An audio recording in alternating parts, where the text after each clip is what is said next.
Welcome to JSP academy. Social methodology practice bits.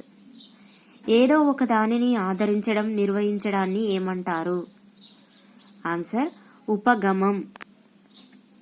ఉపాధ్యాయుడు ఉపగమం ఆధారంగా రూపొందించుకొనున్నవి. Answer బోధనా పద్ధతులు, వ్యూహాలు. సాధారణంగా బోధనలో ఏ ఏ అంశాలు ఉంటాయి? ఆన్సర్ బోధకుడు, బోధనాంశము, బోధనా వ్యూహం. బోధనా వ్యూహంను రూపొందించుటలో తోడ్పడినది. ఆన్సర్ భాగాల నుంచి మొత్తమునకు తోడ్పడనిది. బోధన అభ్యసన మెరుగుదలకు దోహదపడేది ఏది? ఆన్సర్ పరిపుష్టి, ఫీడ్బ్యాక్. ఉత్తమమైన ప్రణాళిక సరైన బోధనా పద్ధతుల వల్ల, సరైన ఉపాధ్యాయుల వల్ల సజీవంగా ఉంటుందని పేర్కొనినది. సెకండరీ విద్యా కమిషన్.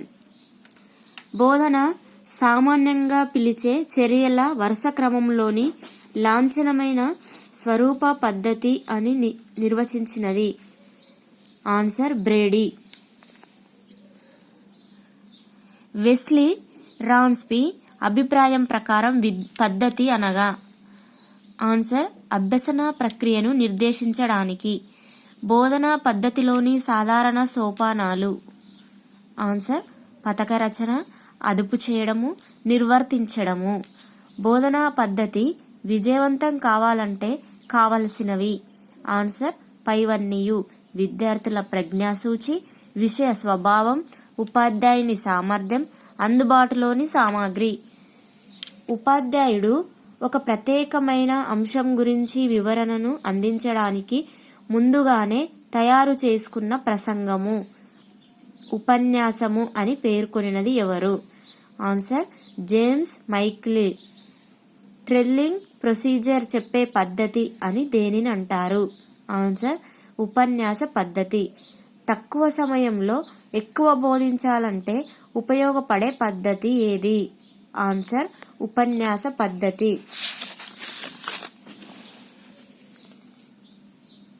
ఉపన్యాస పద్ధతి డాష్. విద్యార్థులు స్తబ్దులుగా తయారవుతారు.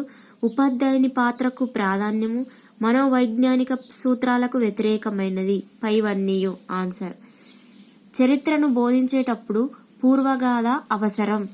చెప్పే బోధనా పద్ధతి. ఆన్సర్ ఉపన్యాస పద్ధతి. ఉపన్యాస పద్ధతిలోని దశలు. ఆన్సర్ 3. ఉపన్యాసం ఇచ్చే దశలు వరుసగా. ఆన్సర్ ఉపన్యాస ప్రారంభ దశ, ప్రవేశం, అభివృద్ధి దశ, ముగింపు దశ. ఉన్నత పాఠశాలలో సగటు విద్యార్థి ఉపన్యాసాన్ని ఎన్ని నిమిషాలు వినుట కష్టము? ఆన్సర్ 40 నిమిషాలు. ప్రణాళిక రచన, తయారీ, ఉన్ముఖీకరణం, విషయ ప్రదర్శన, మూల్యాంకనం అనే సోపానాలను కలిగిన బోధనా పద్ధతులు ఏవి? ఆన్సర్ ఉపన్యాస ప్రదర్శన పద్ధతి. ఉపన్యాస ప్రదర్శన పద్ధతిలో ప్రయోగంలో ఉపయోగించవలసిన పరికరాలను సౌకర్యం కోసం ఏ వైపున ఉంచుతారు? ఆన్సర్ ఎడమ వైపున. ఉపన్యాస ప్రదర్శన పద్ధతి ప్రయోజనాలు. ఆన్సర్ పైవన్నీయు: సమయాన్ని, ధన వ్యయాన్ని తగ్గిస్తుంది, మూర్త భావనలు కలుగుతాయి, ప్రత్యక్ష జ్ఞానాన్ని విద్యార్థులు పొందుతారు.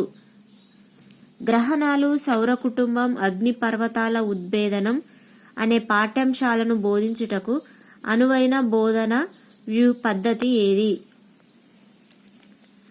ఆన్సర్ ఉపన్యాస ప్రదర్శన పద్ధతి. సమస్య పద్ధతి మానసిక స్థాయిలో విద్యార్థి ఒక తీర్మానాన్ని నిగమం చేయడానికి ప్రాధాన్యం ఇస్తుంది, స్వయం కృషికి ప్రేరణ ఇస్తుంది అని పేర్కొన్నది ఎవరు? Answer Binning and Binning. సమస్య పద్ధతి పరిష్కారాన్ని అభ్యర్థించే సన్నివేశాలను సవాళ్ల వల్లే సృజించి దాని ఫలితంగా అభ్యసనాన్ని ప్రేరేపించే బోధనా పద్ధతి అని పేర్కొనినది సివి గుడ్. ప్రతి ప్రశ్నకు సమాధానం ఎలా అవసరమో ప్రతి సమస్యకు పరిష్కారం అంతే అవసరమని చెప్పినది. Answer Binning and Binning. ఎవరి కృషి వల్ల సమస్య పరిష్కార పద్ధతి ఒక బోధనా పద్ధతిగా రూపొందింది? Answer John Dewey. మనం బతికి ఉండటం అనేది మన జీవనోపాధి సమస్యలను పరిష్కరించడం మీద ఆధారపడుతుంది అని ప్రస్తావించినది పై వారందరూ: వాట్లర్, మార్క్సన్, స్ట్రంక్.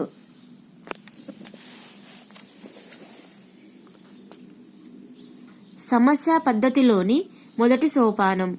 ఆన్సర్ సమస్యను నిర్వచించడము, గుర్తించడము.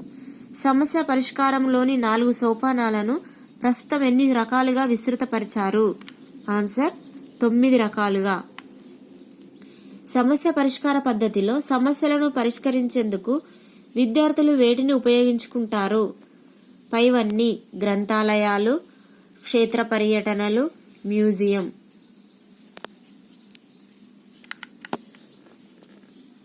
ఆగమనాత్మక, నిగమనాత్మక, సంశ్లేషణాత్మక, విశ్లేషణాత్మక పద్ధతుల గురించి పేర్కొనబడిన బోధనా వ్యూహం పద్ధతి. ఆన్సర్ సమస్య పరిష్కార పద్ధతి.